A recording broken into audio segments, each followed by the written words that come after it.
Welcome back, theater lovers. We see that you've decided to come back for part 2 of our Outsiders discussion. Wise choice, as we'll be talking about everything else that makes the show stay gold, as well as give our final verdicts on if this musical is worth your time. But before we soda pop into our next great adventure, like, follow, and subscribe to us on all social media platforms. Spoiler warning, if you want to head to Tulsa, Oklahoma for yourself without our voices ringing in your head like Johnny Cades and Pony Boys, then pause this video and come back when you have. Joining us once again is actress extraordinaire who came for the plot but stayed for Corbin Drew Ross's abs. It's Emily Brown. Thank you for joining us. Anytime, truly. So, just a quick recap of our last episode. We went over the story and characters that spoke to us, the themes that really stood out to us from the show, and why Ross's abs are just probably the best part of the show. So A+ from that. We don't even have to give a verdict at this point. We're just done with the episode. Oh my gosh. Oh. But truly, Emily, welcome back. Thank you so much for being here with us. Thank you for having me. So we're going to talk about the music. And RJ, you always start us off with our music. You are our music guy. You are extraordinaire. You are definitely the Hugh Jackman to everybody else's Sutton Foster from The Music Man. It zoomed in on Emily as she said she started dancing. I don't know why I just did that, but okay. We're going into it. But RJ, I have a feeling that this is not, well, first off, this is not your typical musical music. I'm wondering if you enjoy it. No, I'm wondering if this speaks to you in a way, because it just is not, it's not typical. It's not what you would see. You know, this is really from Jamestown Revival. It's very Southern. It's very bluesy. Do you like this music? Yes, generally speaking. I hear a butt coming. I mean, there's nothing about it that I dislike. It's just like not my favorite. Like, I would not listen to this album on repeat. I would listen to it in tandem, or like I would listen to it obviously when I'm watching the show, because it's so storytelling-esque. But I've tried to listen to just the album. I probably have listened to it like once or twice just to get to know the story more. But it's not like I'm not like bopping down the highway with it playing. So what RJ just told us is that he said, and I quote, he would listen to it when he's at the musical. But if he had the option, apparently, to watch the show without the music, he would take that over. He would take it. Is that what you're hearing, Emily? The show is visually stunning enough that I could do that. True. Okay, that's fair. Honestly, I'm not going to argue with that. That's not gorgeous. It's a gorgeous show. Emily, you came into the show. You were expecting the Outsiders. Did the music give you the Outsiders? I think so. But before seeing the show, sometimes I do these things with musicals that have been really hyped up and I don't listen to the music before. And that's what I did with The Outsiders. And so I had heard Tulsa 67, like the clips of it, the big hook before, because that's everywhere. And so when that like opened the show with a bang, I was ready. But I liked it in general. I don't think I would listen to the album front to back. But there are a couple songs that I definitely have favorited on my Spotify. You know, I love that you said that about going into a show like blind, because I also think that's one of the best ways to experience a show. Like if you're getting prepared for it, you should just sometimes go in without knowing anything, because I think that gives you the full kind of picture of it. This is harkening back to my younger days, but I remember when Hamilton was getting big, and you could have the 2-set disc, you know, because there's so many songs. My ex at the time was like, we have to know every single song before we can go in to see the show. And so we had the album memorized. And I do think that just, maybe that's a show that it was okay to know that because there's so many words, but I do think that it kind of takes away from like you're putting the pieces together, being like, oh, that's how this works in here. That's how the song goes in, especially with a show like this one that is very narratively heavy. Mass spoilers ahead, truly. Truly. RJ, do you prefer going in blind, or do you prefer knowing a little bit before you go in? Depends on the show. So recently I've done this thing where I listen to the album one time before I see the show if I've never seen it before, particularly if accents are involved, or if I know that it is a high-speed show. Like recently I'm thinking Kinky Boots. I'm thinking Operation Mincemeat. because there's too much for me to have to catch. Like, I want to be fully immersed in the moment that's happening and not worried about, like, wait, what are they saying?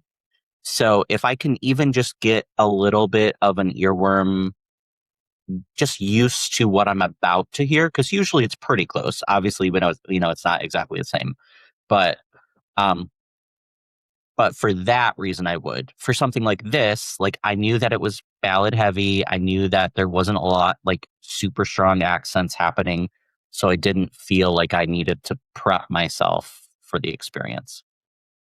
Which makes sense. Again, like I think that it does depend. And I use the example of Hamilton as like a bad example, but I do think that's one show that, like, if you have a little bit of knowledge, it's easier to appreciate the show because there is so much happening in the music that, like, sometimes if you're trying to be like, what word did they just rap? You're gonna miss some of that. But this one, you have that soulful, you have that bluesy feel. Like, you don't need to know the show before you go and see it. And in fact, I think that it might ruin some of it if you don't see it live. You know what I mean? Like that feel that it's got such a specific feel that is so tied into the structure of the show. Oh yeah. Like if you don't know Great Expectations is about to happen and then it happens to you, like I was like gripping my chair. It was a moment that I was happy I did not know was coming. Yeah. No, absolutely. And speaking of, you talk about a good song there, but like, Emily, what songs from this show really stood out to you as we're kind of, you can talk about Act 1, you can talk about Act 2, you can talk about the whole show, whatever you feel like. What's speaking to you? You got it. Well, hey, I told you what songs I favorited on my Spotify, so we'll just go through that. Tulsa 67's on there. Great, absolute banger. Stuck in my head. Do I know the words? No, but notes are coming out. Great Expectations is fantastic. Talk about like perfect synergy between like vocals, performance, and tech. I just thought it enhanced everything that was going on. And even the night that we were there, they were having like some audio trouble, like at the beginning when the big harmonies first hit. And I was like, oh no, please don't let this be the whole thing. And then they like tweaked it so fast. And I was like fully immersed in whatever's going on. I Could Talk to You All Night is precious. That one has a special place in my heart now. Because Clay talks about it, because Clay says it reminds him of us. And so I was like, okay, well, now I'm going to cry whenever I hear that song. And Little Brother at the end. Oh, it's too much. We're gonna break down. So good. We're gonna break down some of these, but I have a question for both of you. And RJ, we're gonna get your favorites as well, even though we already heard from you last time. We don't really know. But I was talking with somebody who saw the show. It's specifically, they brought up Great Expectations. And what's interesting to me is that I actually appreciate that song, and I don't love ballads. I'm not a ballad person. I don't love slow songs. I'm one like, I need the energy, otherwise I'm going to fall asleep. But someone mentioned how that song they felt stalled the show completely. Like that's the song they're just like, and it doesn't really pick up energy all the way to the end of Act 1. You're kind of just slowly slugging through it. It's kind of boring from that point on. Wow. I'm gonna let Emily collect her thoughts real quick, but okay. I'm gonna start with you. What do you think of that? Like, do you think that song slows down the trajectory of Act 1? I don't know if I'd be that dramatic. I mean, it obviously you dramatic because we head into Run Run Brother, which is not at all. But I mean, I love I Could Talk to You All Night, so I'm going to be biased towards that. RJ, I love how you said that leads into Run Run Brother. That's literally like 5 songs away from each other. I know, but I mean, like, it's a slow climb, I feel like. Like, we have I Could Talk to You All Night, which arguably, I understand the idea of, okay, we had Friday at the Drive-In, which is kind of like mid. It's not like super high energy, but it's not ballad. And then we drop into a ballad. And then we have a reprise, which, like, reprises are just reprises. Like, I don't know that it feeds the energy either way. Yes, Far Away from Tulsa. You've got, like, Duet. I don't know. I don't think it didn't, like, bore me through the end of Act 1. So I will say this about the song. I think that I did not appreciate it as much when we saw it on Broadway. I think that I didn't know the songs at that point, so I was still trying to like digest them as we're going. But I think that this is actually one of the most important songs to the story because Great Expectations is like one of the motifs that keeps coming back in the show. Like there's moments where you'll just hear the melody. You'll hear, them sing Great Expectations in the background of another song. Like, and I feel like this is the song that really talks about like the hopes of like wanting to get out of the situation. And that without it, the show doesn't have the same poignancy as like at the end. Like it doesn't have as much of an emotional punch without the idea of like you're dreaming about getting out and then you're realizing that for a lot of people they don't get out. And I'll get off my soapbox for now and I'll give it to Emily. But like that's kind of how I'm feeling with this of just like somebody said it slowed it down and I was like, it does slow down the show, but I think it's needed before you get back up into the energy that is basically the end of Act 1 into Act 2. Yeah, I was going to say something very similar. I think at that point, Act 1 needs to slow down. And I think if they kept climbing, then Run, Run, Brother would just feel like any other song. I think it would be drowned out. And so I think that steady climb is really important. Because, yeah, I mean, Friday at the Drive-In's just like an establishing song. And you kind of need that because you're also remembering their kids on a Friday night. What else are they going to do, And so to get to that climax of, oh my gosh, like, I mean, you mentioned before 5 songs later, but think about how much has happened in those 5 songs. I don't think it slows down at all. No, it definitely, you're correct. Like, and I think that it's just interesting that how different people can see different things. And I think that like this also is a show that maybe takes multiple views to really appreciate everything that goes on because like, yeah, you start off with a banger, Tulsa 67. It's probably one of my favorite songs. And I love that motif that also keeps showing up in it because it hits me like a ton of bricks. Runs in the Family. I think that's another great, very important song. I feel like all these songs are super important that like if you took out Great Expectations, you're right. We're just building. And then Run, Run, Brother, you're not going to have the defying gravity moment that everybody's looking for, Like you need to have a moment to breathe with these characters and to really understand them.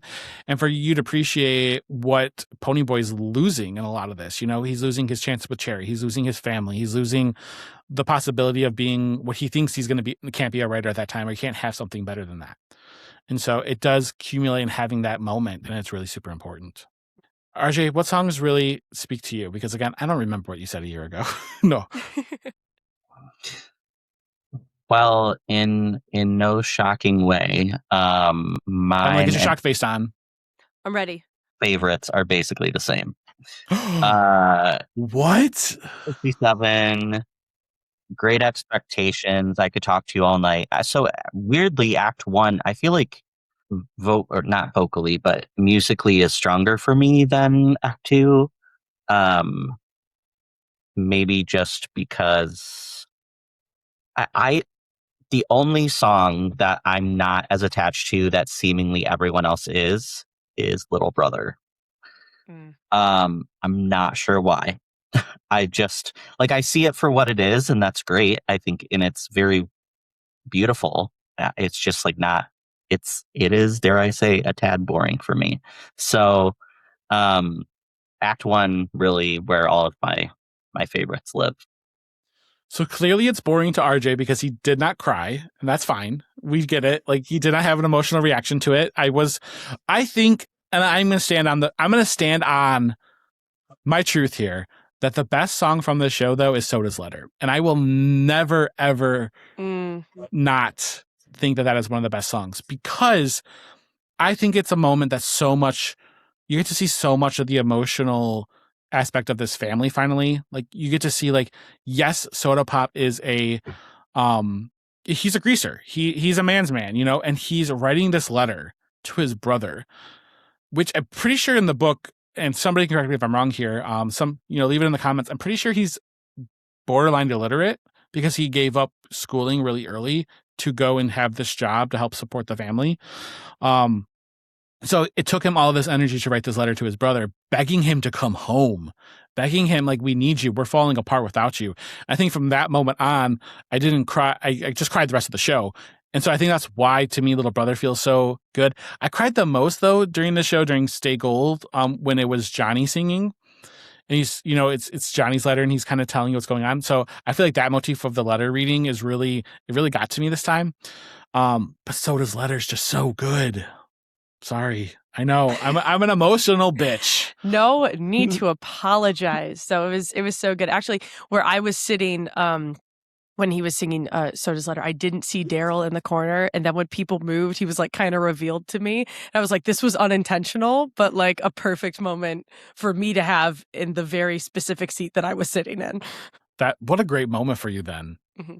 I mean, I wish that, you know, it was I wish people can see like that, like experience that, you know what I mean? Like that is what I think makes The Outsiders so good. Is just well, first off, they're all vocally talented. This is a very talented group of people, but those moments of just like emotional gut punch, you know, like beautiful. I think that RJ was crying a little bit. He just didn't want to admit it, but you know, we're gonna go with that story. You know, we were just all three crying, and it's totally okay. Oh my gosh, yeah. Well, no tears fell from my eyes, but they were pooled pretty much the entire time. But that. We're not gonna. It was there. It was not your fault. Am I allowed to get on a soapbox? Please. All right, hold up. Theater etiquette is really important. And people ruin shows for people that don't know theater etiquette. But the thing about theater etiquette is it's also basic and common decency. So I had two women behind me having a full conversation about the show while watching the show behind me the entire time. And so even when I was getting to those emotional moments, I was like, oh my gosh, the lady behind me is talking about how she's getting emotional. I'm like, shh, don't talk about it. Just exist in it. Just be there. Right. So that was like a little frustrating, but it in no way ruined how I felt about the show. It ruined how I felt about the women behind me. I think it ruins the experience though a little bit. Like when you're can't be fully engaged in it because of that, because somebody's talking, somebody's having a conversation. We just experienced this at The Sound of Music, and the person next to me and her three friends would not stop talking to the whole show. Not only were they having commentary on it, they were also having conversation about things in their life. And that truly does kind of pull you out of enjoying a show to the fullest degree. Right. And it's much different than like, I don't know. Well, you wouldn't do that at the movies either. So never mind. Like, this isn't something you can pause. Like, these are real people and an audience that like paid to. Why would you pay to go to something and talk? Like, go out to dinner. Yeah, I don't understand. But then like I also don't understand the people who like go to movies and are on their phone the whole time. You know what I mean? Like there's just, if you're gonna go out and do something in the public, and especially if you're paying for it, and if you're paying pretty good money for it, if anyone is listening to this, please tell us why. Because I just like I am truly actually interested in the reasoning, because it doesn't make sense to me.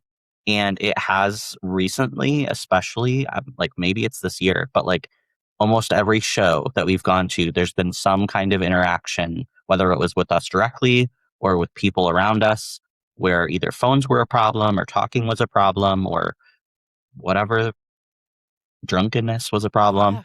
Yeah. That I'm just curious, like, why is this? It's a noticeable increase for people as people who attend theater frequently. I would say it's been on the upward trend. So I'm very curious why. Yeah, we think that. Beauty and the Beast, there was a kid on an iPad, like in front of us. I'm like, that seat cost so much money, and you put a 4-year-old in it. What are you doing? When we were at The Lion King, there was somebody who was on their phone in front of us, and then a person off to our side reached over and told her to get off of it. Like, hey, it's distracting. You got to. Which is like, I don't know. It's like hard. Like, I'm not a confrontational person. And I know Clay isn't either, but he was braver than me and said something. But even then, like, the ladies got like kind of sassy, where it was like, what? Don't put me in a weird position either, because now I'm thinking about how you think about me behind me instead of watching the show. It's like, ugh. I do think part of it has to do with the shows that are coming here. And I think that what's happening is we're getting all these really popular shows that are appealing to mass audiences and or like Disney classics that like people want to go see. But it's not people who love theater. It's people who are like we are theater people. but then there are people that are coming to the theater for the show. And I think that's where we're really starting to run into these things. Like when we saw Tina Turner and there was a drunk woman that just kept getting up to go get more alcohol in between the show from the middle of the aisle. And like she was talking to text on her phone because she was getting so drunk. Like there was a lot going on here. And I think it's because Tina Turner speaks to a lot of people. The musical, Tina Turner, the musical, it is no longer just for people who love musicals. It is for the people who also love Tina Turner. And that is definitely like a cross section that doesn't always work out. So we had our soapbox moment, but The Outsiders.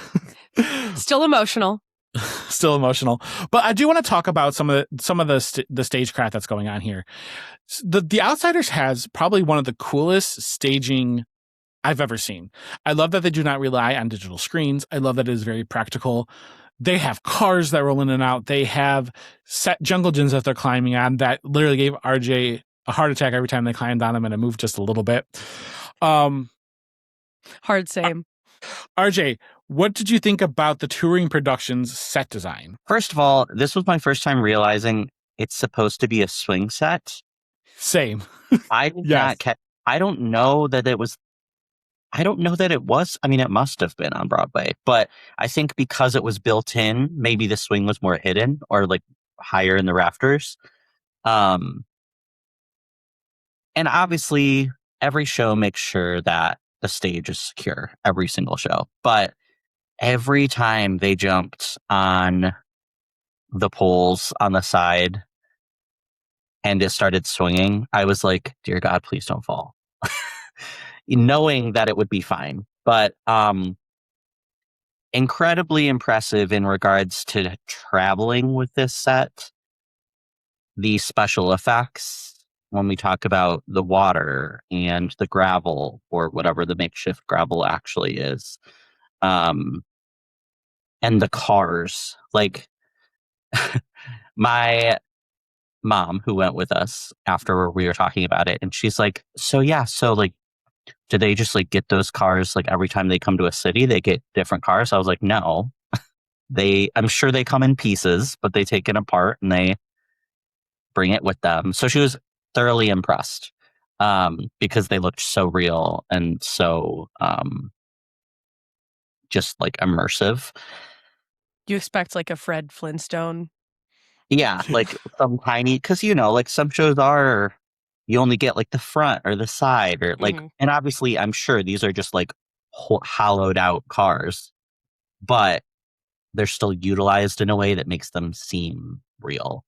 And the transitions of the stage left car that is used as the living room and used as the, like, in the playground or at the drive-in or, all of the things. I think this was an incredibly creative person built this set, and it is definitely one of the more visually stunning from a practical perspective. I think that this is definitely, you could tell that why they need to have kind of like Phantom of the Opera, why they have multiple touring sets and they move them a little bit earlier. Because like there's no way that they could roll this in the night before, get like the gravel pits just alone, getting all of that set up, and then the cars as well. And I don't know how those are comparatively to like Back to the Future, but when I got to tour the Fisher Theater last year, we got to actually take pictures and go up to and be around the DeLorean that they have staged there. And while it's all built together, that thing is not hollow on the inside. It is 100% a replica of the DeLorean on the inside. And so it's quite impressive to think about what they're doing. And it makes sense again as to why they have to have this in place so far ahead of time, because I don't think this is a show you could roll in the night before. I'm gonna have a few. I didn't know. I'm like learning from you right now. But yeah, totally. I can't like. I'm very much like RJ of like, oh my gosh, my heart stops every time they like climb on something. I'm like, oh, there's no harness. Okay, it's fine. We're just gonna go. Okay, and so that was like cool, but it's also really like added another level of realism. Like this is what a kid would do. They would climb anything they can see. I know. I see it at recess every day. So that was really cool, but that makes sense that they have, that they're like layering their dates and transporting different sets, because I cannot imagine that set being 100% safe without time. Sure. And think about it. We even had the part of the show where one of the pieces of wood fell and almost hit somebody right at the beginning. And it's just like there's aspects to the show where there is a little bit of a danger, like climbing up that thing. I felt RJ's body stiffen next to me every time they climbed up the jungle gym, like because you could just feel it. But RJ, I think this is the first time you said that I noticed. I didn't realize that tire was part of was a swing, and that's why it was laying there full of water. In my head, I thought it was just like some makeshift well that they had. Like, it never crossed my mind until you said that. I was like, oh, that was literally where the tire fell after it fell off the rope, and it just never went back up because they're poor. I mean, obviously all open for interpretation, which we love because we can make those assumptions. But I know that we were also talking about the gravel. Yes. Oh my gosh. I did just confirm it is rubber. They are rubber pellets. It is not gravel, which makes sense. They were whipping them at each other. I was nervous. I remember when we saw it on Broadway, RJ's literally like I don't know if that's safe. They're gonna get it in their eye. Like he was very concerned about their safety. Because it looks like gravel from far away. It looks like gravel. Yeah, it looks good. But I truly think that what is inventive about the show is that every piece of the stage is used. Like RJ had mentioned, the car turning into the bedroom, turning into the living room, turning to a simple rug being rolled out, a table carried out, and all of a sudden you're in their living room. I loved the use of the upper area in the back, which was a church, but also was Johnny Cake's home. Like everything had a purpose and everything felt so real and rustic. And it just matched the vibes of the show so, so, so well. But I think that one of the most important aspects to talk about the show is the choreography, specifically in the couple of fight scenes. And I think what I love the most about this is there's the big fight scene at the end that is always amazing. But the slow motion that they used and utilized to have Ponyboy talk in the middle of a fight, and then also go back to the stunt coordinating. And at one point I was like, they just kicked Nolan in the face. It wasn't, but it looks so good. The movement of the outsiders is just astounding. It's probably one of the biggest takeaways of the show. Would you agree, Emily? Oh, absolutely. And I think when you're involved in theater and then you go and see a show, I feel like all you can think of is okay, I'm going to try to figure out how they're doing that and how they're getting away with that. But that took me by surprise. I thought he wailed him in the face. It was so crazy. And the lights played such a huge part in your belief of what is going on. So it's not just their fight choreography, which is so tight. They're not missing anything, but the lights also making it so that you feel like you're watching two guys fight in front of you. It was fantastic. And it is hard to do slow motion yourself. I guess on your own, you can go at whatever pace you want. But when you have an ensemble of people moving slowly at the same pace, it creates the most wild sensation. You feel like you sat on the remote and you're like, oh no, I gotta it was so crazy. It's so surreal because I think in the fight scene at the end, they're fighting in the rain, which is already impressive. It's raining at the Fisher Theater, which I was kind of wondering how they were going to do that, how they were going to pull that off, for a touring production, just as impressive as it was in Broadway. But then they're literally slow motion rolling and punching and grabbing each other, but in unison, nobody was out of sync. And I was like, the amount of maintenance that they must do, maintenance rehearsals to continue to pull that off day after day has to be astounding because not a single person was out of sync there. And RJ, I don't want to speak for you, but I was as impressed with this as I was on Broadway. Yeah, I would agree. And I'm even just thinking of the delicacies of, okay, so we know that the gravel's not real. We know all these pieces, and yet the effect on their clothing, the dirt and the grime and we still get that. And so again, as Emily mentioned, as someone who's been in theater, you think about, okay, do they have makeup in their pockets? So when the lights are going out, they're there's just so much happening in the time that we can't see them as much as the time that we can, which of course is why the lighting is so important. And I love that they incorporate the experience from specifically Ponyboy's point of view, because we know we keep dropping in and out of that narration of like when he gets knocked out, we also get knocked out and our ears are also ringing. Like it's just very, very specific. And I can't think of another show where we get to experience that as an audience and not just watch it happen. I think I always, every time I see this show, I think of like, this is why I won the Tony for lights and sound design and stuff like that. Because like, you could not pull the show off without the visual effects, without the sound effects. There's so many key components here that really truly make this a spectacular show. So with that being said, we're going to give our final verdicts. And we're going to do something special because we have Emily here today. Oh, so no. obviously, Emily, we always ask people, will they see this again? You can give it a letter grade if you want. But we're gonna grade two different things. Okay, so we're going to grade the show. And then we're also going to grade Ross's abs. 6 out of 6. A++. But truthfully, Emily, would you see this show again? Absolutely. Absolutely. I cannot stop thinking about this show. Yes. Yeah. Like I would legitimately was that night, like I need to go see the show again, like looking at tickets. And like this show is taking the world by storm. There was no tickets. There's nothing there because everybody's going to flock to the show because it is just such a marvel to see. Oh yeah. And another thing that like I kind of grade shows on a little bit is maybe that's selfish, I don't know, but like if I can like see myself in the show. Sure. I don't know if I can. And I still like loved it. Like you see, there's not many women in the show, but when they are in the show, they're in heels, walking over gravel, doing choreography, climbing on tires. And I'm like, oh my gosh, you have fun. I am going to enjoy the spectacle of watching you do all of this.